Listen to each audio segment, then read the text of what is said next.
Imagine you're at a World Cup watch party this summer. The room explodes. Everyone's on their feet, someone's spilling their drink, and you're sitting there thinking, wait, what just happened? Was that good? Should I be cheering?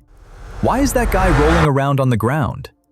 That feeling, that's what we're here to fix today. If you already know a little about what the World Cup is, perfect. We're going one level deeper today. And if you're starting from absolute zero, even better. That's exactly who this was made for. Here's what most people do wrong. They try to Google the rules 5 minutes before kickoff and end up reading a Wikipedia article written by someone who clearly never had to explain anything to anyone. By the end of this video, you're going to understand every single thing that happens on that field. The goals, the cards, the confusing calls, the guy rolling around on the ground, all of it. I'm going to translate every rule into sports you already know. Football, basketball, hockey, baseball. If you've watched any of those, you already have everything you need. The World Cup is coming to the United States, Canada, and Mexico starting June 11th, 2026. Matches are happening right here on American soil through July 19th. You're going to be surrounded by this. Let's make sure you actually enjoy it. Let's start with the basics, because they're simpler than you think. 2 teams, 11 players each, 1 ball, 2 goals. The team that scores more goals wins. That's it. That's the whole game. Now, here's the first thing that throws Americans off. The clock counts up, not down. It starts at 0 and goes to 45 minutes for the first half, then resets and goes to 45 again for the second half. And here's the weird part. The clock never stops. Not for injuries, not for substitutions, not when the ball goes out of bounds. The game just keeps going. So how do they account for all that lost time? The referee keeps track of it, and at the end of each half, he adds those minutes back on. You'll see a number go up on the scoreboard.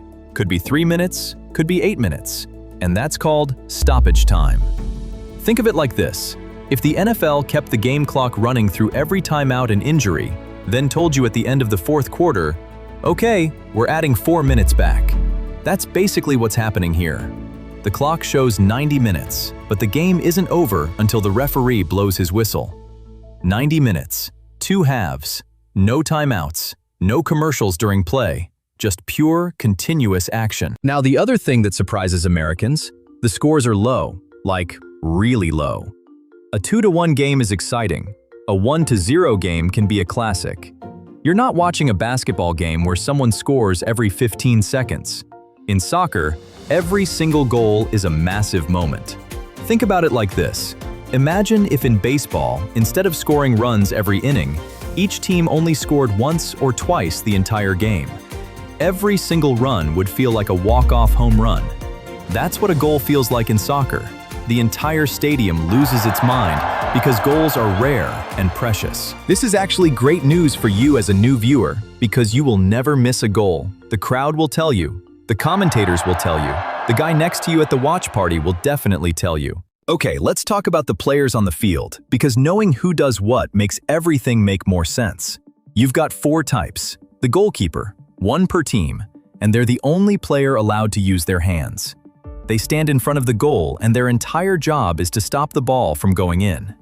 Think of them like the catcher in baseball, except instead of catching pitches, they're diving in front of a ball moving 60 miles an hour. Then you've got defenders. Their job is to stop the other team from scoring. They stay back near their own goal. Think of them like a defensive line in football. Their whole purpose is to protect their end zone. Midfielders are the connectors. They run more than anyone else on the field. They help defend and they help attack. Think of them like a point guard in basketball. They're the ones making things happen in both directions. And then you've got forwards, sometimes called strikers. These are your scorers. They stay up near the opponent's goal, looking for chances to put the ball in the net. These are your wide receivers, your shooting guards. They get the glory. Now here's the foundational rule of soccer. No hands. You cannot touch the ball with your hands or your arms. If you do, that's a foul. The only exception is the goalkeeper, and even they can only use their hands inside a specific area. The rectangular box painted around their goal, called the penalty box. So what happens when someone breaks the rules? That's where free kicks come in. If you foul someone, kick them, trip them, push them, grab their jersey, the referee stops play and gives the other team a free kick. That means they get to kick the ball from the spot of the foul with no one allowed to interfere. Think of it like a free throw in basketball, except instead of shooting from a line, you're kicking from wherever the foul happened. If the ball goes out of bounds on the sideline, play restarts with a throw-in. One player picks the ball up and throws it back in with both hands over their head. Yes, this is the one time a non-goalkeeper can use their hands. And yes, it looks a little awkward. If the defending team knocks the ball out over their own end line, the attacking team gets a corner kick. They kick the ball in from the corner of the field. Think of it like an inbound pass in basketball, except from the corner and with your foot. All right, you've been watching for a while now, and I want to make sure you're still with me, because we're about to get to the rules that will make you look like you actually know what you're watching. First up, cards. When a player commits a bad foul, something dangerous, something reckless, or something that shows really poor sportsmanship, the referee reaches into his pocket and pulls out a card. A yellow card is a warning. It's the referee saying, "I see you, knock it off."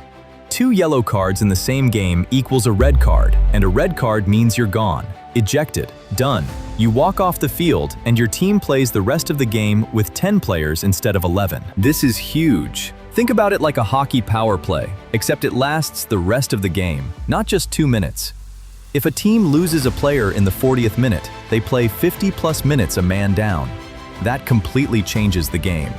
The team with a red card basically goes into survival mode. The team with the extra man presses hard to take advantage. Red cards are rare. When one happens, the whole dynamic of the match shifts. Now you know why. And then there's the penalty kick.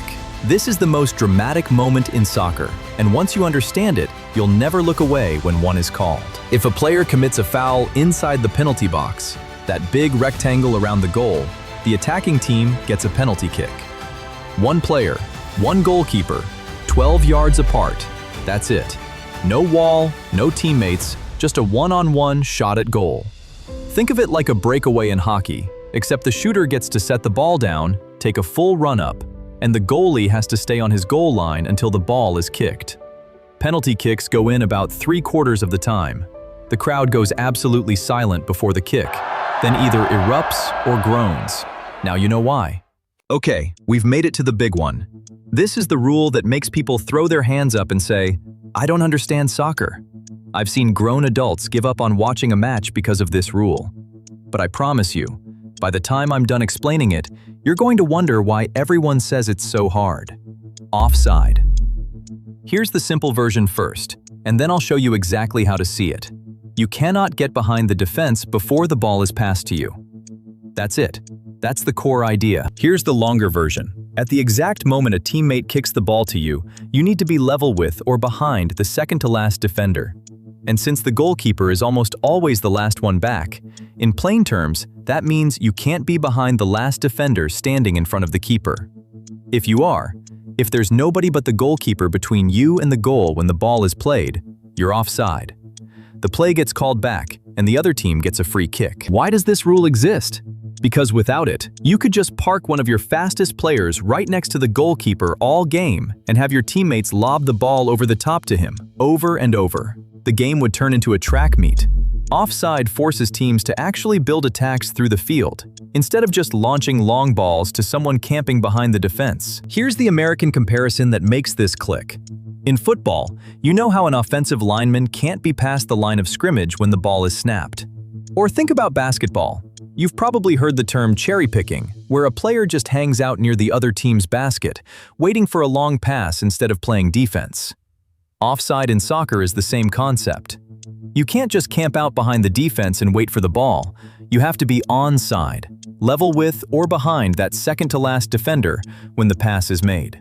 Here's the key detail that trips people up.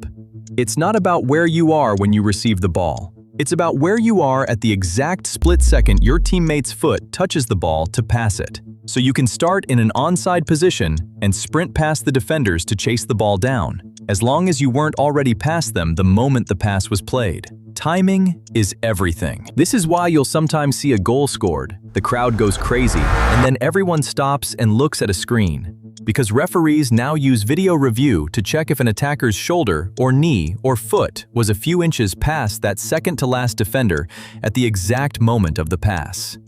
It can be incredibly close. Sometimes it's a toenail offside. The crowd will boo. the other side will cheer. Now you understand exactly what they're looking at. One more thing on offside. You can't be offside in your own half of the field, so defenders don't have to worry about it. It only matters when you're attacking. Now let's talk about something brand new for 2026, because there's actually a rule change that just came in that you should know about.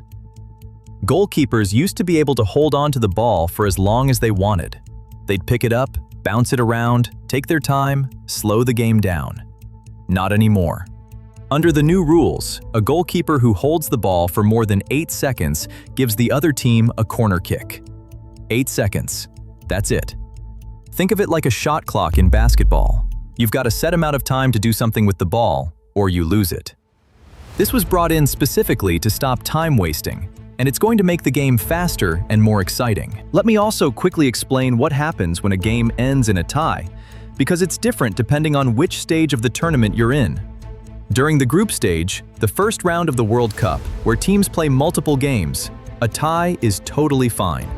Both teams get a point and move on. But once you get to the knockout rounds, someone has to go home. So if it's tied after 90 minutes, you go to extra time, 2 additional 15-minute periods. If it's still tied after that, you go to penalty kicks. Each team picks 5 players to take turns shooting one-on-one against the goalkeeper. Whoever scores more wins. Penalty shootouts are the most nerve-wracking thing in sports. I mean that. Grown men cry. Entire countries hold their breath. Now you'll understand every second of it. All right, let's bring this all together. 2 teams of 11, 90 minutes. Clock counts up and never stops. You can't use your hands. Score more goals than the other team. Fouls give the other team a free kick. Fouls inside the box give them a penalty kick. 1 shooter, 1 goalkeeper, 12 yards. Yellow card is a warning. Red card means you're ejected and your team plays short. Offside means you can't be behind that second-to-last defender when the ball is passed to you. It stops cherry-picking. The goalkeeper has 8 seconds to release the ball or they lose it. Ties are fine in the group stage, but knockouts go to extra time and then penalty kicks. You now know enough to watch any World Cup match and follow every single thing that happens. And here's what's wild. We covered all of this in under 15 minutes. The rules of soccer aren't complicated. They just need to be explained in the right language. You've got that now. The World Cup is in your backyard this summer. Matches in American cities. The best players on the planet. Atmospheres unlike anything you've ever seen at a sporting event. And now you're ready for it. Before you go, drop a comment below and tell me, which rule confused you the most before watching this? Offside? The clock? The cards? I read every comment, and I want to know where people are starting from. And if this helped you, hit subscribe. We've got more videos breaking down exactly what you need to watch and enjoy the 2026 World Cup, all the way from the group stage to the final. You don't need to know anything going in. We'll build it together. See you in the next one.